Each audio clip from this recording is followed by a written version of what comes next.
A Igreja Adventista do Sétimo Dia, movimento de reforma, surgiu em meio a um tempo em que a santa lei de Deus estava sendo pisoteada e abandonada por outra organização religiosa que havia prometido defendê-la. O procedimento de tal organização, como veremos, foi adotado em troca do apoio e do favor dos governos mundanos.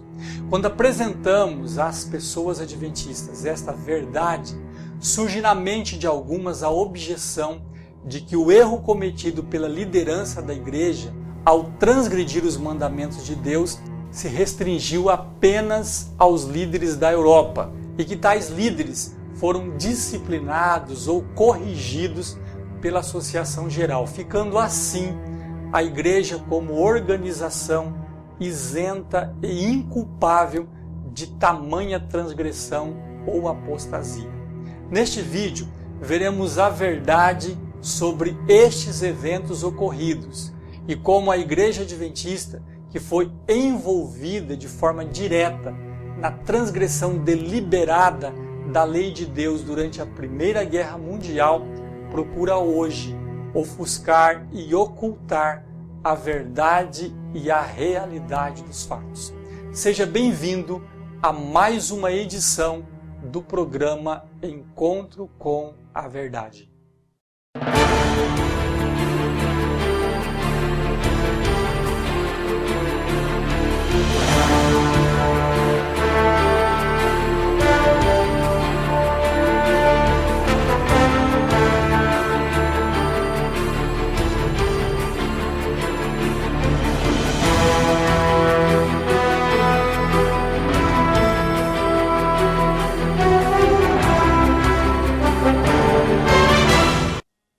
Bem, ao dizer a alguns adventistas que o erro cometido durante a Primeira Guerra Mundial se limitou apenas aos líderes europeus, estes assumem, logicamente, que foi cometido sim um grave erro.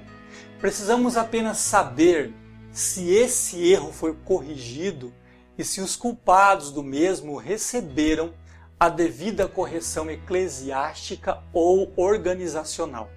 Caso isso tenha acontecido, realmente a igreja não deve ser, como um corpo, culpada de tão grande transgressão. Se por outro lado não foram essas as circunstâncias do que aconteceu, se medidas urgentes não foram adotadas para responsabilizar os culpados e justificar os inocentes, a igreja como um corpo e organização mundial se fez culpada diante de Deus na transgressão direta de sua santa lei, deixando assim de representar o povo que guarda os mandamentos de Deus e tem a fé de Jesus. Dois princípios totalmente contrários à prática da guerra. Neste livro maravilhoso, a Palavra de Deus, nós encontramos, por exemplo, aqui no livro de Levítico, capítulo 5, verso 1, a seguinte passagem: E quando alguma pessoa pecar, ouvindo uma voz de blasfêmia, de que for testemunha, seja que ouviu ou que o soube, se o não denunciar, então levará a sua iniquidade. Também no livro Testemunhos Seletos, volume 1, página 334, nós lemos o seguinte: Ele, Deus, nos mostra que, quando seu povo se encontra em pecado, devem-se tomar imediatamente medidas positivas para tirar esse pecado do meio deles, a fim de que seu desagrado não fique sobre todos. Se, porém, os pecados do povo são passados por alto por aqueles que se acham em posições de responsabilidade, o desagrado de Deus estará sobre eles, e seu povo, como um corpo, será responsável por esses pecados. No trato do Senhor com seu povo no passado, ele mostra a necessidade de purificar a igreja de erros. Temos algumas declarações oficiais por parte da Igreja Adventista sobre a Primeira Guerra Mundial a serem estudadas. Eis a primeira da União Alemã, emitida em 4 de agosto de 1914, que diz assim: Muito ilustre senhor general e ministro da guerra, sendo que frequentemente nosso ponto de vista concernente ao nosso dever para com o governo, bem como nossa posição no serviço militar em geral, especialmente sendo que nossa recusa de servir em tempo de paz no sábado é considerada fanática, tomo, portanto, a liberdade de apresentar a Vossa Excelência, a seguir, os princípios dos Adventistas do Sétimo Dia na Alemanha, especialmente agora, na presente situação de guerra. Conquanto permaneçamos nos fundamentos das Sagradas Escrituras e procuremos cumprir os preceitos do cristianismo, guardando o dia de repouso, sábado, que Deus estabeleceu no princípio, tentando pôr de lado todo o trabalho nesse dia, todavia, nesses tempos de tensão, nos unimos em defesa da pátria, e sob estas circunstâncias também portaremos armas no sábado. Neste ponto, tomamos nossa posição na passagem encontrada em 1 Pedro 2, 13 a 17. Perceba, segundo este texto, que os dirigentes alemães não eram inocentes da posição oficial da igreja adotada até aquele momento, que era de não servir o exército ou de não participar em qualquer guerra. No texto deixaram claro, sendo que nossa recusa em servir em tempo de paz no sábado é considerada fanática. No entanto, ficou também claro nesta passagem que a igreja, organizada para buscar e salvar os que se haviam perdidos, decidira, doravante, daquele momento em diante, fazer exatamente o contrário, realizar uma obra oposta àquela de Jesus, que veio, segundo o texto de Lucas 9:56, não para destruir a alma dos homens, mas para salvá-las. Na Guerra Civil Americana, que durou de 1861 a 1865, a posição da Igreja Adventista era de não combatência, de não participação no exército ou em atos de guerra. A postura adotada em 1914, no começo e durante a Primeira Guerra Mundial, foi de combatência ou de liberdade para se tirar vidas humanas, liberdade para matar pessoas e transgredir o sagrado dia de sábado. Logicamente, esta atitude estava em oposição à atitude inicial da igreja sobre a não participação na guerra.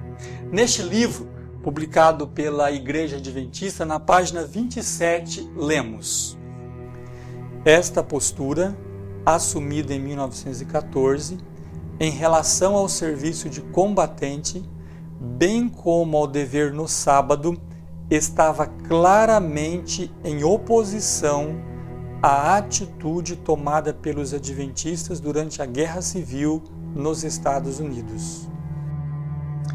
Neste vídeo, o ponto que precisamos estar bem atentos é que esta atitude em portar armas ou de participar da guerra, de matar pessoas e de transgredir o Santo Sábado segundo os ditames da consciência de cada membro da igreja, não foi uma posição adotada apenas pelos líderes alemães ou somente pelos membros da Igreja Adventista na Alemanha ou na Europa. Não.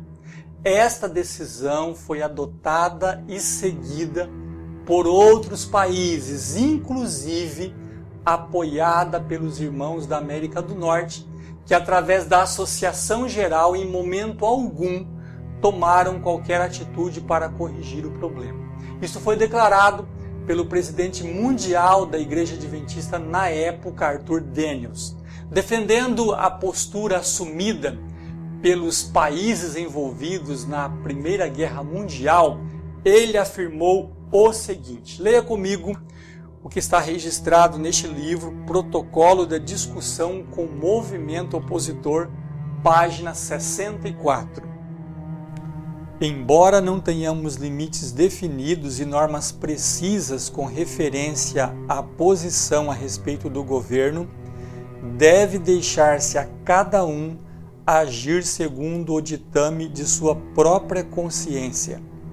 Os irmãos da América do Norte representam o mesmo ponto de vista moderado e tolerante, tal como o aceitaram nossos irmãos da Europa. Temos seguido o mesmo proceder de nossos irmãos da Inglaterra, da França e de outros países. Note 2 pontos importantes. Primeiro, Daniels errou ao dizer que a igreja não tinha limites definidos quanto à posição com respeito ao governo. Ele deveria ter se lembrado, por exemplo, do que Armand White havia já escrito neste livro,